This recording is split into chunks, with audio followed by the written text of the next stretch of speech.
लगातार खबरों में हमारे साथ ताउन किया है काबा फ्यूजन और इब्न सीना फाउंडेशन ने।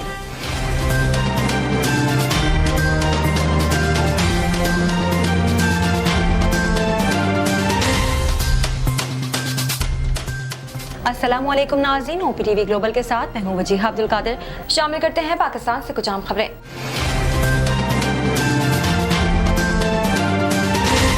सिंध में पानी का बहरान शिद्दत इख्तियार कर गया और कोटी बैराज पर 59% पानी की कमी के बाद फसलों की काश्त के लिए पानी की फराहमी रोक दी गई। सिंध में पानी के बहरान की वजह से सक्खर बैराज पर भी पानी की कमी 48% तक पहुंचने के बाद फसलों की काश्त के लिए पानी की फराहमी रोक दी गई है। कोटी बैराज कंट्रोल रूम के मुताबिक बैराज के अप स्ट्रीम में पानी की आमद 5090 क्यूसेक है, जबकि डाउन स्ट्रीम में पानी का इखराज 205 क्यूसेक है। कोटी बैराज पर इस वक्त 59% पानी की कमी का सामना है, जबकि इस वक्त कोटी बैराज पर 12,000 क्यूसेक पानी दस्तयाब होना चाहिए था। पानी की अदम दस्तयाबी के बाद कोटी बैराज से निकलने वाली नहरों की बी फीडर इकरामवा और कंबाइंड चैनल से सिर्फ पीने का पानी फराहम किया जा रहा है, जबकि ज़राअत के लिए इस वक्त बैराज पर पानी दस्तयाब नहीं। माहिरीन का कहना है कि बारिश का नया सिलसिला शुरू नहीं हुआ तो फसलों को नुकसान होगा। हालिया बारिशों के बाद अरसा की जानिब से छोड़ा गया 30,000 क्यूसेक पानी 5 से 6 रोज में सक्खर पहुंचेगा। फ्लोर मिलों ने आटे की कीमत बढ़ा दी, जिसके बाद 20 किलो आटे का थैला 1100 से बढ़कर 1300 रुपए का हो गया। जनूबी पंजाब में 20 किलो आटे का थैला 1250 रुपए में बेचा जा रहा है। पाकिस्तान फ्लोर मिल्स एसोसिएशन के चेयरमैन आसिम रजा का कहना है कि सरकारी गंदम का कोटा बंद है, मार्केट से गंदम खरीद रहे हैं, इसलिए आटे की कीमत भी बढ़ानी पड़ी है। उन्होंने कहा कि नई गंदम 2300 रुपए मन मिल रही है, जबकि पिछले साल कीमत 1800 रुपए थी, जो आटे का थैला 1100 का था। दूसरी जानिब नान बाई एसोसिएशन के मुताबिक अभी रोटी की कीमत में इजाफे का फैसला नहीं हुआ। ऐसे फैसले जिला इंतजामिया करती है। शहर कायद में आज भी मौसम गर्म और मरतूब रहेगा। कराची का मौजूदा दर्जा हरारत 28 डिग्री सेंटीग्रेड है। महकमा मौसमियात के मुताबिक कराची शहर में 18 किलोमीटर फी घंटे की रफ्तार से हवाएं चल रही हैं।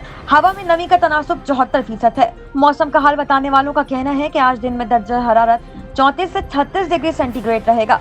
दिन में हवा 30 से 32 किलोमीटर फी घंटे की रफ्तार से चलेगी। महकमा मौसमियात ने वाज़ेह इम्कान जाहिर किया है कि कराची शहर में बारिश का कोई इम्कान नहीं है। मुल्क के मुख्तलिफ हिस्सों में बारिश का सिलसिला जारी रहेगा। अमेरिकी वज़ीर ख़ारजा एंटनी ब्लिंकन ने अपने पाकिस्तानी हममनसब बिलावल भुट्टो ज़रदारी से टेलीफोनिक राब्ता किया। अमेरिकी वज़ीर ख़ारजा एंटनी ब्लिंकन ने बिलावल भुट्टो ज़रदारी वज़ारत ख़ारजा का ओहदा संभालने पर मुबारकबाद पेश की। ज़राए के मुताबिक टेलीफोनिक राब्ते में वज़ीराए ख़ारजा के माबैन दो तरफा ताल्लुकात और खित्ते की सूरत हाल पर अहम बातचीत हुई। ख्याल रहे कि बिलावल भुट्टो के वज़ीर ख़ारजा बनने के बाद से अमेरिकी हममनसब की जानिब से ये पहला राब्ता है। इधर वज़ीर ख़ारजा बिलावल भुट्टो ने समाजी राब्ते की वेबसाइट ट्विटर पर अमेरिकी वज़ीर ख़ारजा के फोन की तस्दीक की है। बिलावल भुट्टो ने अपने ट्वीट में कहा कि अमेरिकी वज़ीर ख़ारजा एंटनी ब्लिंकन की तरफ से कॉल मौसूल हुई। ओहदा संभालने पर मुबारकबाद देने पर ब्लिंकन का शुक्रगुजार हूँ। उन्होंने कहा कि बाहमी फ़ायदामंद और वसील बुनियाद ताल्लुकात की मजबूती पर तबादला ख्याल हुआ। अमन, तरक्की और सलामती के फरोग पर बातचीत हुई। इत्तेफाक किया कि बाहमी एहतराम पर मबनी ताल्लुकात ही आगे बढ़ाने का रास्ता है। मुस्लिम लीग नून की नायब सदर मरियम नवाज ने फतह जंग में अवामी जलसे से खिताब किया, जिसमें उन्होंने साबिक वज़ीर आज़म इमरान खान पर खूब तनकीद की। उनका कहना था कि एक तकर्री क्या हुई, इमरान खान की आंखें भी गईं, कान भी गए। बेफैज होते ही इमरान हुकूमत धड़ाम से नीचे आ गिरी। मरियम नवाज ने मजीद कहा कि इमरान खान ने अलीमा खान की दिफा में कभी बयान नहीं दिया, लेकिन फराह खान का टीवी पर आकर दिफा कर रहे हैं। ख्याल है कि हालिया पॉडकास्ट इंटरव्यू में साबिक वज़ीर आज़म इमरान खान ने कहा कि नून लीग की साजिशों का पता जुलाई से चल गया था। नून लीग वाले मेरी हुकूमत गिरा रहे थे। मुश्किल वक्त था, चाहता था ISI चीफ तब्दील ना हो। लोग समझते हैं मैं जनरल फैज को आर्मी चीफ बनाना चाहता हूँ। इमरान खान ने मजीद कहा कि फिर अफगान खाना जंगी चल रही थी, इसे 5 साल तैनाती के बावजूद जनरल फैज को एक्सटेंशन देना चाहते थे। इमरान ने कहा कि इनका फौज से कोई इशू नहीं रहा। इंटेलिजेंस चीफ हुकूमत की आंख और कान होता है। मुश्किल वक्त में इंटेलिजेंस चीफ बदला नहीं करते। खुसूसी पॉडकास्ट में गुफ्तगू करते हुए इमरान खान का कहना था कि अफगानिस्तान में खाना जंगी के खदशात थे, इसलिए वो नहीं चाहते थे कि मुश्किल वक्त में इंटेलिजेंस चीफ तब्दील हो। इस बात पर यह तासुर दिया गया कि मैं जनरल फैज को आर्मी चीफ बनाना चाहता हूँ। साबिक वज़ीर आज़म इमरान खान ने मियां वाली में जलसे से खिताब किया, जिसमें उनका कहना था कि 20 मई के बाद किसी भी वक्त इस्लामाबाद आने की कॉल दे दूंगा। न कोई कंटेनर आपको रोकेगा और न ही राना सनाउल्लाह आपको रोकेगा। जलसे से खिताब में इमरान खान ने कारकुनों से साफ कह दिया कि आपने मुखालिफिन का बंदोबस्त करना है, इन्हें सबक सिखाना है। इमरान खान ने कहा कि वो इन लोगों को चैलेंज करते हैं कि दुनिया में कहीं भी जाएंगे एक ही आवाज आएगी कि गद्दार और चोर। उन्होंने हुकूमत को वार्निंग दी कि पीछे आए ने कारकुनों को रोका, पर्चे काटे या किसी कारकुन को कुछ हुआ तो जिम्मेदार 3 स्टैटूज और इनके हैंडल्स ही होंगे। पाकिस्तान में कौन हुकूमत करेगा, फैसला अमेरिका नहीं अवाम करेंगी। चेयरमैन तहरीक इंसाफ इमरान खान का जलसे से खिताब में कहना था कि अल्लाह का शुक्र अदा करता हूँ कि मेरी कौम को जगा दिया। मियां वाली से हकीकी आजादी की तहरीक शुरू करने का ऐलान करता हूँ। 20 मई के बाद किसी भी दिन कॉल दे सकता हूँ। आपको कोई नहीं रोकेगा, ना 18 कत्ल करने वाला राना सनाउल्लाह रोकेगा, ना शहबाज शरीफ। इमरान खान ने कहा कि मैंने अपनी कौम को कभी किसी के सामने झुकने नहीं देना। जब ये डाकू मुझे न्याजी कहते हैं तो मुझे अच्छा लगता है। जब तक ये चोर जेल नहीं जाते मैं इनके खिलाफ जहाद करता रहूंगा। साबिक वजीर आजम ने कहा कि शहबाज शरीफ कहते हैं कि भिखारी को गुलामी करना पड़ेगी। शहबाज शरीफ तुम गुलाम हो, हम नहीं। इमरान खान का कहना था कि आज कौम एक ही चीज पर खड़ी है कि दोस्ती सबसे करेंगे, गुलामी किसी की नहीं करेंगे। हमारे सफीर को वॉशिंगटन में बुलाकर कहा गया कि इमरान खान को हटा दें। नवाज शरीफ, शहबाज शरीफ, हमदर्द शहबाज, ये अजीम कौम इन चोरों की गुलामी नहीं करेगी। हम किसी सूरत इन चोरों को खुद पर मुसल्लत नहीं होने देंगे। झूठे मक्कार लोगों, चैलेंज करता हूँ, कहीं भी दुनिया में जाओ एक ही आवाज आएगी, गद्दार और चोर। उन्होंने कहा कि ये जो माफिया बैठा हुआ है, उन्होंने कल हमारे कारकुन शहबाज गिल पर हमला कराया। शहबाज शरीफ वो आदमी है जिनके दौर में सबसे ज्यादा पुलिस मुकाबले हुए। इमरान खान ने कहा कि इस्लामाबाद में तारीख का सबसे बड़ा आवाम का समंदर आने वाला है। ये डाकुओं का पलंदा और इनको लाने वाले समझते थे कि कौम थक जाएगी। कौम तो अभी तैयारी कर रही है, पार्टी तो अभी शुरू हुई है। उन्होंने कहा कि इस्लामाबाद आकर इनको एक ही पैगाम दो कि गुलामी नामंजूर, इलेक्शन कराओ। पंजाब ने हमारी हुकूमत लूटो और पैसे के जरिए गिराई गई शर्म आनी चाहिए। लोगों ने अपने जमीर बेचकर बैरूनी साजिश को कामयाब किया। इंसाफ के इदारों से पूछता हूँ कि क्या इस पर सूटों में इलेक्शन नहीं लेना चाहिए था। इमरान खान ने सवाल किया कि कभी दुनिया के किसी मुल्क में सुना है कि अगर कोई पार्टी के टिकट पर जीते और दूसरी पार्टी के पास जाए, अदालतें रात 12 बजे खुल सकती हैं, तो इन चोरों को क्यों डिस्क्वालीफाई नहीं किया जा सकता। चेयरमैन पीटीआई ने कारकुनों से कहा कि ये जमीर फरोश किसी भी हलके में आए तो आपने इनका बंदोबस्त करना है। इन जमीर फरोशों को वो सबक सिखाना है कि सारी जिंदगी वोट और जमीर बेचने से डरे। इमरान खान ने यह भी कहा कि जब भी हक और बातिल, सच और झूठ का मुकाबला हो तो हक और अच्छाई का साथ देने का अल्लाह का हुक्म है। न्यूट्रल जानवर होता है, इंसान न्यूट्रल नहीं होता। जब शेर किसी हिरन का शिकार करता है तो बाकी भाग जाते हैं क्योंकि वो न्यूट्रल है। उन्होंने कहा कि 20 मई के बाद किसी भी दिन इस्लामाबाद की कॉल दे दूंगा और इस्लामाबाद आने का मकसद सिर्फ एक ही है कि फौरी इलेक्शन कराए जाए। डालते हैं आगे नजरनामे पर।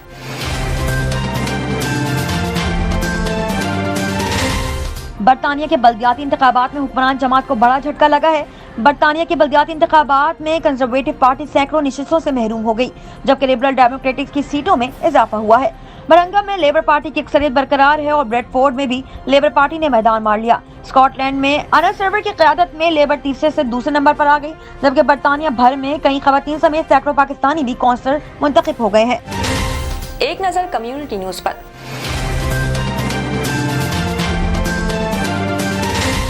क्यूबा के दारुल हुकूमत हुआना के एक होटल में धमाके से 18 अफराद हलाक हो गए। फ्रांसीसी खबर एजेंसी AFP के मुताबिक क्यूबा की हुकूमत ने बताया कि जुम्मे के रोज पसली हवाना के एक 5 स्टार होटल में मुमकिन तौर पर गैस के अखराज की वजह से होने वाले एक जोरदार धमाके से 18 अफराद हलाक और 60 से ज्यादा जख्मी हो गए। रिपोर्ट के मुताबिक धमाके की वजह से होटल की इमारत तबाह हो गई, जबकि रेस्क्यू एहलकारों ने इमदादी कार्रवाइयों में हिस्सा लेते हुए जख्मियों को अस्पताल मुंतकिल किया। खबर एजेंसी के मुताबिक वजीर सयाहत ने मजीद कहा कि अब तक की मालूमात के मुताबिक हमारे पास कोई गैर मुल्की जख्मी होने की कोई इतला नहीं हुई है। नजर डालते हैं तिजारती दुनिया की एक झलक पर।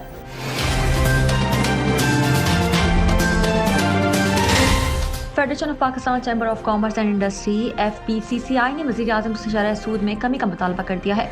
ज़राए के मुताबिक FPCCI ने वज़ीर आज़म शहबाज शरीफ को खत लिखा है जिसमें शरह सूद में कमी का मुतालबा किया गया है। खत में कहा गया है कि तहरीक इंसाफ की हुकूमत जाते जाते शरह सूद में 2.5% इजाफा कर गई है और शरह सूद में इजाफे से पैदावारी लागत भी बढ़ गई है। FPCCI के खत पर हुकूमती ज़राए का कहना है कि शरह सूद में इजाफा करते वक्त ज़मीनी हक़ाइक़ को मद्देनज़र नहीं रखा गया। हुकूमत कारोबार चलाने में हर मुमकिन ताबुत करेगी। पाकिस्तान में इस वक्त शरह सूद खित्ते में सबसे ज्यादा है। शामिल करते हैं सेहत से मुतालिक कुछ अहम खबरें।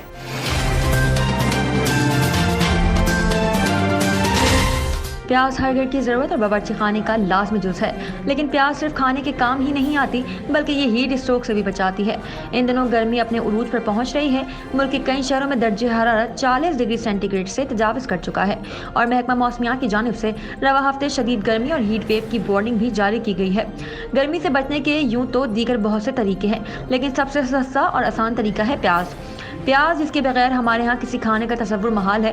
प्याज कच्ची भी खाई जाती है, दीगर सब्जियों के साथ सलाद की शक्ल में भी एक खुश जायका और सेहतमंद ग़िज़ा है, लेकिन ये लज्जत कम और दहन के साथ गर्मी के मुज़र असरार से बचाने के लिए भी काफ़ी मुफीद है। बुजुर्ग गर्मी से बचने के लिए घर से बाहर निकलते वक्त हमेशा प्याज साथ रखें। दरअसल प्याज में गर्मी जब्त करने की ज़बरदस्त सलाहियत होती है। यही वजह है कि धूप में निकलते वक्त जब प्याज पास होती है तो जिस्म को नुकसान पहुँचने से पहले बाहर से आने वाली गर्मी को रोक लेती है।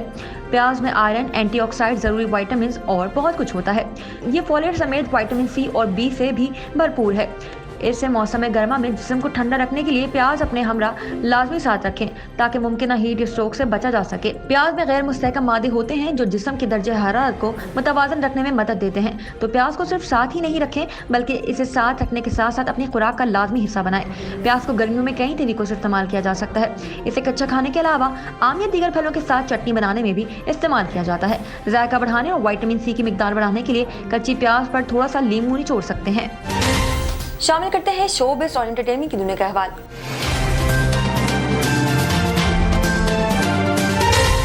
गुज़िश्ता रोज़ सिजदा अज़दवाज में मुंसलिक होने वाली भारत की ऑस्कर अवार्ड याफ्ता गुलकार और मौसीकार AR रहमान की बेटी खदीजा रहमान ने शादी के बाद अपनी पहली सोशल मीडिया पोस्ट शेयर की है। खदीजा रहमान ने इंस्टाग्राम पर शादी की तस्वीर शेयर करते हुए एक पोस्ट की जिसमें उन्होंने शादी को बहुत इंतजार के बाद आने वाला दिन करार दिया है। तस्वीर में खदीजा को शौहर के हमरा मशरक़ी उरूसी लिबास ज़ेब तन किए हिजाब में देखा जा सकता है। याद है कि गुज़िश्ता रोज़ खदीजा रहमान और ऑडियो इंजीनियर रियाजुद्दीन की निकाह की तकरीब में करीबी रिश्तेदारों और दोस्तों ने शिरकत की थी। बाद AR रहमान ने इंस्टाग्राम पर बेटी की शादी की तस्वीर अपलोड की थी। वाज़ेह है कि गुज़िश्ता साल 29 दिसंबर को खदीजा रहमान और रियाजुद्दीन की मंगनी हुई थी। साइंस और टेक्नोलॉजी की दुनिया में क्या नया हो रहा है, आइए देखते हैं।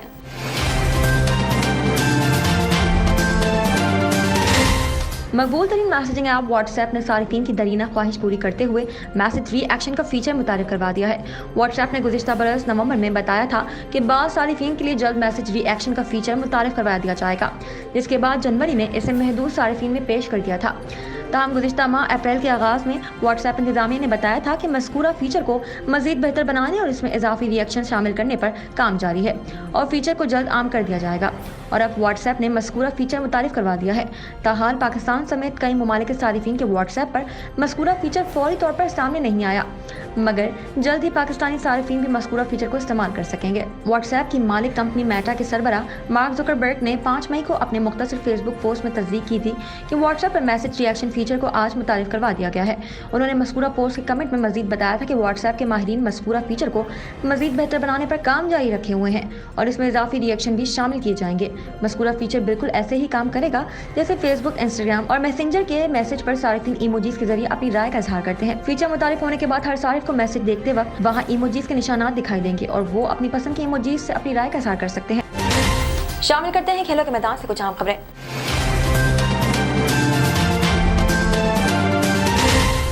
ओलंपिक काउंसिल ऑफ एशिया ने एशियन गेम्स को मुलतवी करने की तस्दीक कर दी है।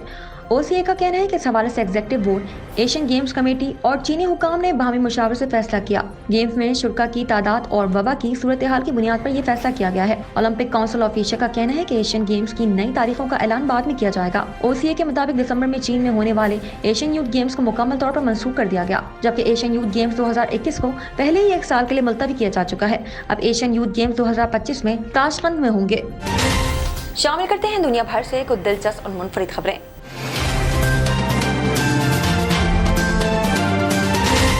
मुत्तहदा अरब अमारात में ट्रक ड्राइवर की नौकरी करने वाला भारतीय मुसलमान शहरी रातों रात करोड़पति बन गया। अरब मीडिया के मुताबिक मुत्तहदा अरब अमारात की रियासत अजमान में मुलाजमत करने वाले मुजीब ने 12 मिलियन दरहम तकरीबन 60 करोड़ 66 लाख पाकिस्तानी रुपए का बिग टिकट रैफल जीत लिया। मुजीब ने 22 अप्रैल को ये टिकट खरीदा था, जिसका ड्रॉ ईद के दूसरे दिन हुआ। करोड़पति शहरी का कहना है कि रमजान के महीने में की गई इसकी दुआएं रंग ले आई हैं। मैंने कभी जिंदगी में सोचा भी नहीं था कि करोड़पति बन जाऊंगा। मुजीब का कहना था कि मेरा तो बड़ी मुश्किल से गुजारा होता है, इस रकम से बहुत सारा कर्जा चुकाना है। मैंने घर की तामीर के लिए जो कर्जा लिया था वो अभी अदा करूंगा। अब मेरे तमाम मामला सीधे हो जाएंगे। ट्रक ड्राइवर मुजीब का ताल्लुक भारतीय रियासत केरला से है और उन्होंने 1966 में सऊदी अरब से नौकरी का आगाज किया था। सन 2006 में वो मुत्तहदा अरब अमारात आ गए और दहाइयों की मेहनत के बाद अब जाकर उनकी किस्मत चमकी है। अब तक के लिए इतना ही। मजीद खबरों और अपडेट्स के लिए देखते रहिए OPTV ग्लोबल। मजीद तफसीलात के लिए विजिट कीजिए हमारी वेबसाइट www.optvglobal.com। साथ ही साथ हमारे YouTube के चैनल को सब्सक्राइब करना हरगिज़ ना भूलिएगा।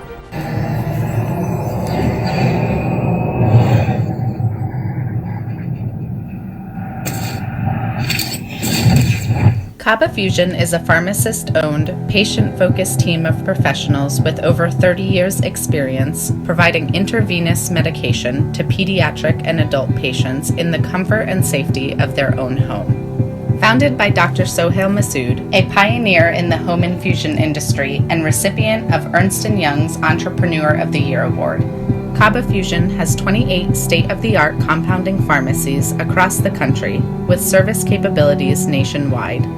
Specializing in IVIG, SCIG, and acute therapies, our highly skilled infusion nurses are present throughout your treatment and our clinicians are on call 24 hours a day. Please visit us at kabafusion.com for more information.